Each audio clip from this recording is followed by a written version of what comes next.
Hi everyone, welcome to another episode of Everything Spice. My name is Tanya, and today I am making a French tort, which is a French meat pie. Alright, and what I have here is 5 potatoes. Come over here and look. And I am going to cut these potatoes and I'm going to boil them in my pan with some water. And that's going to be the start of it. But that's not going to be all we do today. We've got so much to do and so little time. So, in between my job, this is what I'm doing. And these potatoes, I'm making my French tort. It could be different than the Canadian version of it. I am using pork, but I'm using potatoes. I am going to make mine the way my mom made her French stuffing with potatoes. I'm not quite sure if the French tort is just meat and spices, but I'm making mine with meat, spices, and potatoes. I believe that's the difference. Onions go in. I'll show you the ingredients later, but I'm just starting with the potatoes. So let me cut the potatoes and then I will show you all the ingredients that go into this French tort. Hang with me. All right, so I have my 5 potatoes with enough water to cover it, some salt. I'm gonna boil it down and then I'm gonna show you the ingredients that go into this French tort. All right, I'm back. And what I'm doing right now is the stuffing portion of the program, or the filling that goes into the tort. Now, I'm saying stuffing because this is what my mother used. So this was her French stuffing. So this French stuffing I am putting into a pie crust, and it's my French tort. Might not be traditional, but I'm all genres. I'm what? Portuguese, French, Irish, Indian, English, Scottish, whatever. I am what I am. So I'm not exactly French Canadian. I do have it in me though. So we have tons of pork. I'm gonna put a bunch of pork in. I have 2 packages of pork. What does this say? 4 pounds. And this is 4 pounds. So I'm not quite sure if I'm gonna use all of this pork, but I have it. I have in the pan 3/4 of a stick of margarine and some olive oil that I'm zhuzhing around the pan. I have celery. My mom used celery for her French stuffing and her bread stuffing, conversationally. So I'm using it. Onions. I have 1 onion sliced in half and I want to cut that up. I also have my potatoes that are done. All I have to do is mash them. No butter, no nothing. That doesn't go in there. The pork mixture doesn't go in there. So that's why I might not use all of this pork for that reason, because it's probably going to make a huge tort and I don't want that. I have garlic. You can cut up garlic if you want to. Now this is those seasonings that I'm going to play with. I have garlic powder. I know I have garlic in there, but you can never have enough garlic. I have poultry seasoning. My mother used poultry seasoning for her French stuffing. I'm going to use Savoy. This is something, or savory, which is ground savory. I'm going to use that in it, as well as some cinnamon. Salt and pepper, of course. Hello, we can't forget salt and pepper. So I'm going to cut up these onions, the celery. I'm going to zhuzh it around and make it nice and softened in the pan. And then I'm going to mash up my potatoes, add it to the pork. And I will show you at that point the coming together of all of these things to make this tort. And at that point, I'll adjust the pork accordingly, because you really don't want this massive, this is not like a deep dish tort. So make sure that it's not too much meat going in, because that would be, I don't know, to me, gross. So let me see you on the other side when I mix all this together. All right, I'm going to show you. Now I diced up some onion, and you've seen me do onions before, and if you haven't, I have quite a bit of shows on my channel that you can tune into to watch that. But the celery, I want you to see it. Slice it down the middle. And slice it over here. Like that. And then we chop it. There we go. And we do this with all of them, so we have a nice dice. There we go. And that's what it's going to look like. So I'll do one more. so you see it. Slice it down the middle, slice it right here, slice it right down there, and then go across. I think that gives you the best amount of, the best dice. Not too small, not too big, and I'll work on the rest of them. Just to give you an idea of what this looks like, let me show you. In my hand, look at that. And that is very similar to the onions. So you really want a uniform onion to celery ratio so that they cook evenly. All right, I'll see you on the other side to put the filling together. All right, we're at the home stretch here of making all of the filling that goes in. Now I have one of these handy dandy mashers. I don't have a potato masher for some reason. I have one, but it's gone MIA, missing in action. I'm gonna use this instead. And this is a meat masher, but it'll serve because I don't want it to be fully mashed, these potatoes. I just want them to have a texture to them. So I'm gonna mash them a bit, like this. Maintain most of the texture. So I'm gonna mash these, see? I'm gonna mash it up. And I've already have the, we're multitasking here. So I have the pork in the pan. We're gonna cook our pork. And I've settled on this one package, froze the rest of the packages here. So I'm gonna put this in, cook this up with the onions, the celery, and the garlic. All right. I already added the garlic, teaspoon of garlic. I'm gonna add some garlic powder. And you can put the seasonings in right now, that's not a big deal. The poultry seasoning. There's a lot of nice spice to it. I like it. I likes it, so I'm gonna liberally put it on here. The Savoy. Similar, but a deeper flavor. I'm gonna really heavily season it with Savoy. Cinnamon, not so much. We never use cinnamon in my mother's torta. But I read about it, people used it, so I'm gonna put like maybe half a teaspoon, perhaps. Some people use allspice, cloves. They really spice it up. But I am not doing that. The only thing I'm gonna do probably more of is the pepper. And some salt.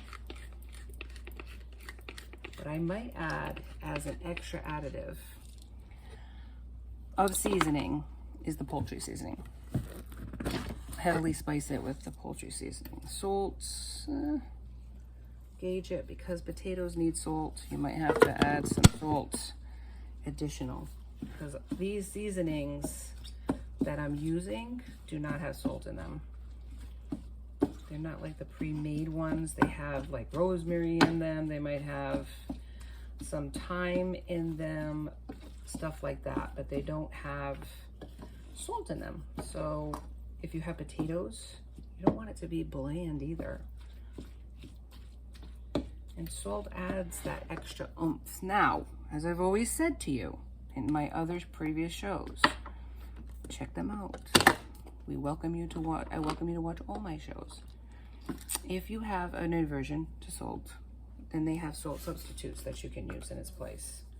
I'm adding a little extra garlic. And I welcome that. I want you to use other salt substitutes because they have a lot of seasoning and flavor in them, and that really benefits the meal. Okay, a little bit more, and I might add some more. I'm not sure yet. I'm gonna see how that works out. But I'm cooking this up first, and then I'll have more of a gauge, because you certainly don't want to taste test. It goes without saying, but I'm gonna say it. You don't want to taste test raw food, okay? Don't do it, especially pork. Pork is highly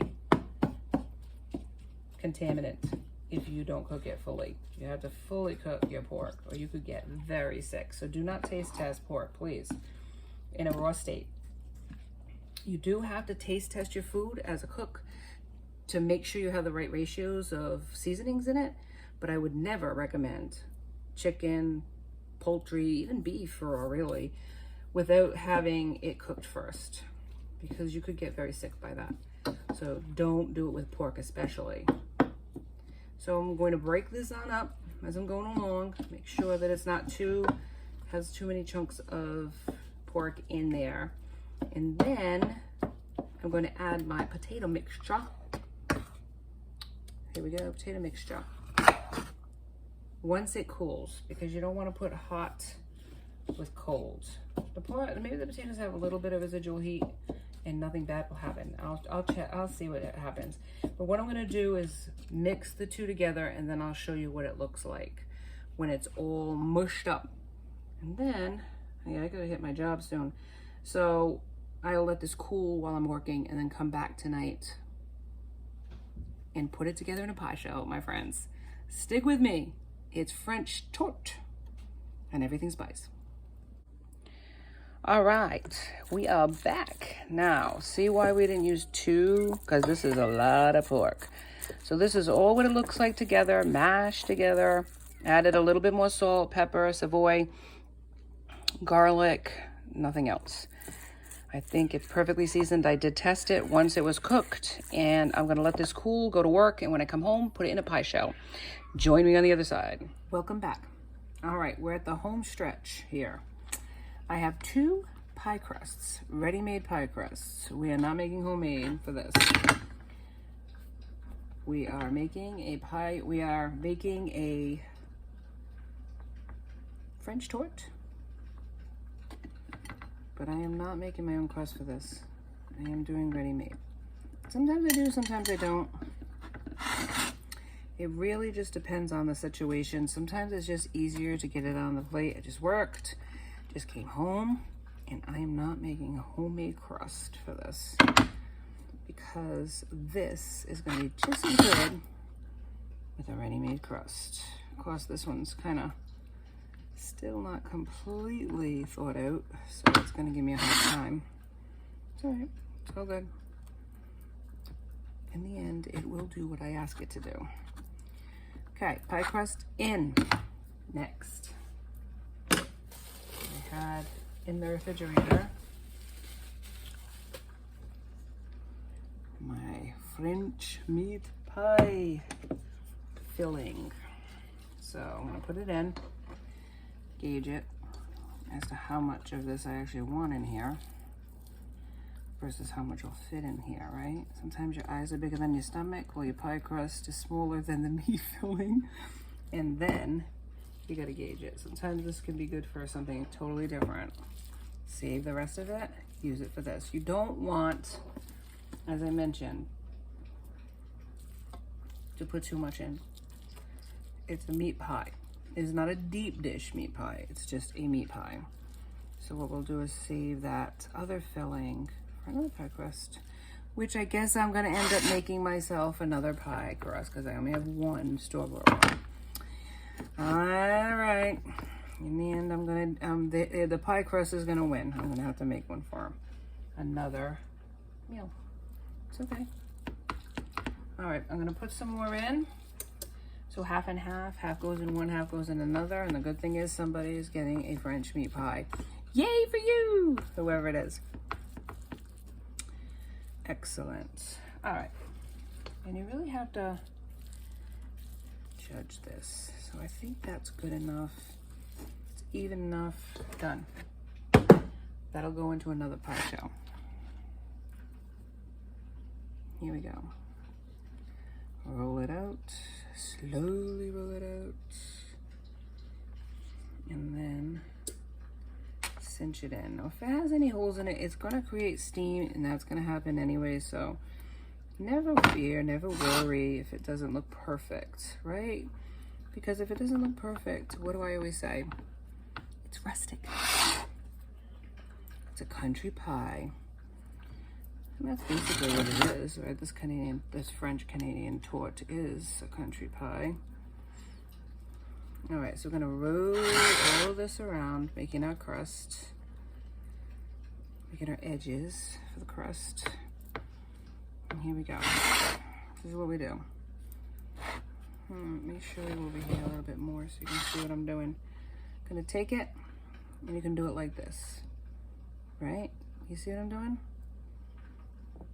You take this and this, this and this, and you push it in to create those beautiful edges. And go all the way around with it. Now you can also do it a different way. I kind of do it this way, where I pinch it. One finger goes in, one finger goes that, and I pinch it like that. I'm not quite sure if you can see what I'm doing. Like this. And I pinch. Let me say pinch it. Can you see me? It'd probably be easier just to do it this way. Okay. Not that I do it like that, but I'm going to show it for the camera and make it easy for you guys to learn it. That. So this goes inside like that, okay? And it creates the edge that you want. Here we go. Perfecto. Just like that. Almost done. A few more seconds here. Okay. And this is done. And the edge is set. Cut a couple of holes for venting. And I do it almost like a cross type of thing. 1, 2, 3, 4. I have egg wash, which is 1 egg in water. And then we paint it on. And I have a 350 degrees preheated oven. And I'm gonna put that in there for probably about, I'll check it in a half hour. It might take a little bit longer than a half hour at 350. All we're looking for, because this basically is a cooked, you know, it's refrigerated, but still it's cooked meat. Everything's cooked, nothing's raw. So about a half hour to 45 minutes, I would say, and you should have a golden brown torte. Now, with that said, ovens can be different. Cooking times can be different. If it starts to brown too much, what I would recommend is putting aluminum foil over the top until the internal temperature of it cooks. So let me put some pepper on here, right? A little look. I love pepper. And a little bit of salt on top. You don't have to, but I am. Okay. Into a 350 degree oven. This is my French torte. And I'll show you on the other side what it looks like. Stick with me. All right, it's hot out of the oven. Here is my French torte. And it's a beauty. Look at that. All right, and what I'm going to do is serve this French torte with some fries, French fries, hello French, and a simple salad. So, would you like a piece? Of course you would. Of course you would. You are dying to see what is inside, and I don't blame you. All right, let's see. Let's see what I see. I'm gonna cut it up and then serve it. Let's hope the first one never comes out good. Let me see if it comes out. Oh, yummy, yummy, yummy, look at that. Now that is delicious. Hang on. Perfecto. Look at that. Now that is a winner French torte dinner. Look at that. Lovely, beautiful, and balanced. And that is what it's all about, my friends. If you enjoyed this episode, please like, subscribe, and join me next time for Everything Spice. Be safe, everyone.